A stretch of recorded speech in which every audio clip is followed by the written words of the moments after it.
આજે ડે 3 આઈ એમ so excited કે હું મારી બેબીને ઘરે લઈ જઈશ. તો શું હું જઉં હવે? ના ના ના, તમે જે ઇમ્પોર્ટન્ટ વસ્તુ હતી એ પહેલાં ફિલ કરી, લાઈક ઇમ્પોર્ટન્ટ ડોક્યુમેન્ટ ફિલ કર્યા? એ ડોક્યુમેન્ટ એ પાછા કયા ડોક્યુમેન્ટ યસ, કરવાના? તો બર્થ સર્ટિફિકેટ અપ્લાય કરવાનું, એટલે એના માટે બર્થ સર્ટિફિકેટ ફોર્મ ભરવાનું. નોર્મલી બધા કહેતા હોય કે હોસ્પિટલ હેન્ડલ કરે, પણ હોસ્પિટલ માટે તમારે બર્થ સર્ટિફિકેટનું આખું ફોર્મ તમારે ફિલઅપ કરી આપવું પડે પેરેન્ટ્સને.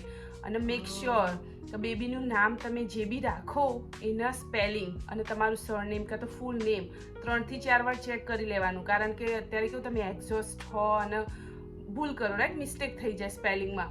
તો મેક શ્યોર કે તમે સ્પેલિંગ એના ચેક કરો, કારણ કે જો એક બી ભૂલ હશે તો પછી તમારે બહુ બધું પ્રોસેસિંગ ટાઈમ વધારે થશે, ડીલે થશે અને પછી બહુ બધા ધક્કા થઈ જશે. એટલે મેક શ્યોર કે બર્થ સર્ટિફિકેટ મારી જ્યારે ફોર્મ ભરો ત્યારે તમારું એડ્રેસ, તમારા બેબીનું સ્પેલિંગ, તમારું નામ ને બધું પરફેક્ટલી સાચું હોય.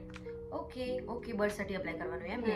ઓકે, હું મેક શ્યોર કરીશ કે હું હોસ્પિટલને પૂછી લઉં ને એ બધું બતાવી દઉં. એના સિવાય બીજું એ મારે ધ્યાન રાખવાનું? યસ, તમે સોશિયલ સિક્યુરિટી નંબર એ અપ્લાય કર્યો? એ તો પછી ના કરવાનું હોય, લાઈક લેટર ઓન. એમને ક્યાં જોબ કરવી અત્યારે? ના, SSN એટલે સોશિયલ સિક્યુરિટી નંબર બી હોસ્પિટલમાંથી જ તમારે અપ્લાય કરી દેવો પડે, અને એ લોકો તમને હેલ્પ બી કરે એ વખતે. તો તમે એ ફોર્મ ભરીને પણ આપી દો તો તમારું સોશિયલ બેબીનું આવી જશે. Okay, so birth certificate, then SSN. Anything else I am missing? Yes, one more important વસ્તુ છે કે પીડિયાટ્રિશિયનની અપોઇન્ટમેન્ટ એ લીધી તમે? ના, મને એમ કે હવે હોસ્પિટલમાંથી એકવાર જતા રહે એટલે કેવું બેબીનું બધું ચેકઅપ ને બધું થઈ જ ગયું, રાઈટ? તો હવે તો બીજી વાર બીજે ક્યાંય જવાની ક્યાં જરૂરત છે?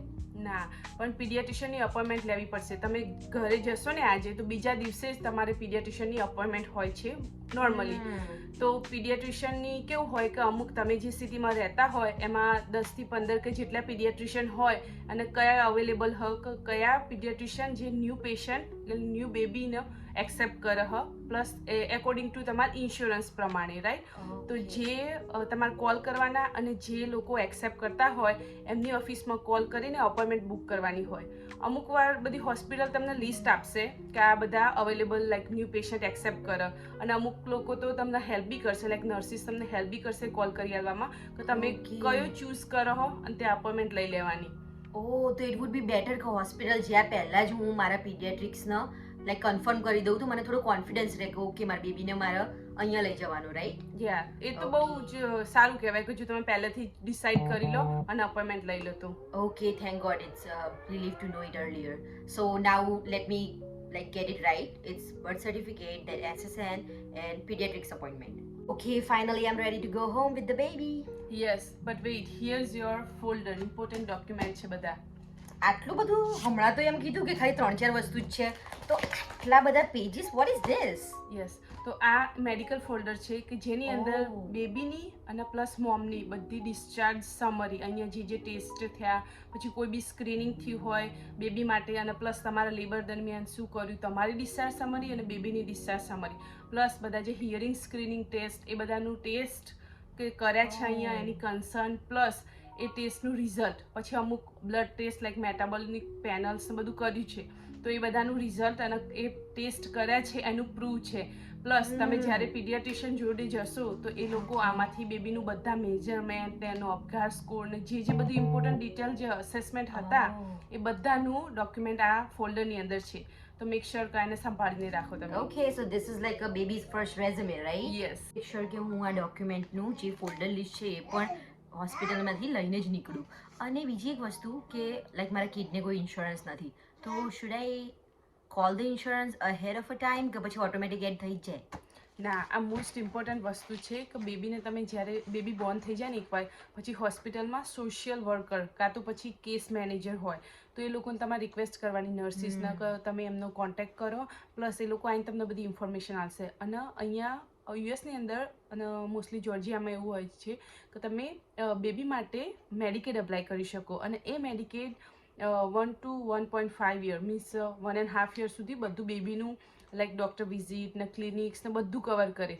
તો મેક શ્યોર કે તમે હોસ્પિટલમાંથી ડિસ્ચાર્જ લો એના પહેલાં બેબીનો મેડિકેડ અપ્લાય કરી દેવાનો, એટલે બેબીનું તો ટેન્શન Oh. લાઈક ઇન્સ્યોરન્સનું ટેન્શન તમારે નહીં. અને મોસ્ટ ઓફ ધ ટાઈમ જો તમે એલિજિબલ થતા હશો તો મેડિકેડ અપ્રૂવ થઈ જશે અને બધું તમારી જે હેલ્થકેર વિઝિટ હશે, બધા વેક્સિન હશે કે બધી કોઈ બી એક્સ્ટ્રા લાઈક નિક્યુમાં રાખવું પડ્યું બેબીને કે કંઈ બી હોય એ બધું કવર થઈ જશે બેબી માટે. ઓકે, ડોક્યુમેન્ટનું તો આઈ ગેટ ઇટ, પણ હવે બેબી જોડે as a new mom I have no idea કે બેબીને એકવાર ઘરે લઈ ગયા પછી શું ધ્યાન રાખવાનું. તો શું હોસ્પિટલ એમાં કંઈ હેલ્પ કરે છે ખરા?